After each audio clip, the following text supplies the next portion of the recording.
Press the bell icon on the YouTube app and never miss another update.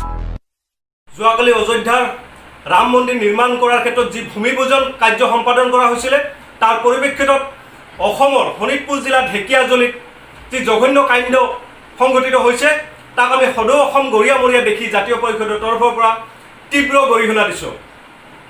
এইখিনি সময়ত শোণিতপুৰ জিলাবাসীক মই এটা কাটৰ আহ্বান অনুৰোধ কৰিছোঁ যাতে তেওঁলোকে সকলোৱে হাতত হাত থৈ ধৈৰ্য আৰু সংযম সহকাৰে সকলোৱে মিলিজুলি আগুৱাই যায়, নিজৰ মাজতে যেনে ভাতৃঘাতী সংঘাত নকৰে।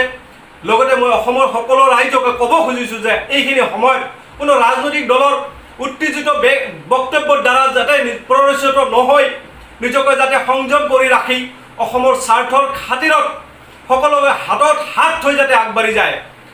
লগতে মই এইখিনি সময়ত বিজেপি চৰকাৰৰ কিছুমান বিধায়ক, কংগ্ৰেছী বিধায়ক বা AIDFৰ বিধায়ককে সকলো পক্ষকে ৰাজনীতি নকৰিবলৈ আমি দাবী কৰিছোঁ, যাতে এইখিনি কাটৰ সময়ত কোনোৱে ৰাজনীতি নকৰে আৰু অসমৰ ৰাইজৰ মাজত, অসমৰ ভাই মাজত যাতে কাজিয়া লগাই নিদিয়ে।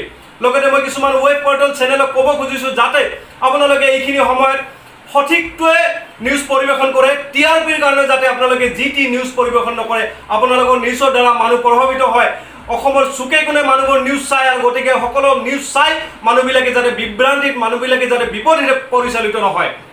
আৰু মই ঢেকিয়াজুলি প্ৰশাসনৰ লগতে অসম চৰকাৰক মই দাবী জনাব খুজিছোঁ যাতে অনতিপলমে কালপ্ৰিতসকলক যোনে সেই কাণ্ড সংঘটিত কৰিছে সেইসকলক লোকক অতি সোনকালে কৰায়ত্ব কৰি যাতে দৃষ্টান্তমূলক শাস্তি দিয়ে, যেনে এনেকুৱা ঘটনা যেনে অসমত দুনাই হ'ব নোৱাৰে।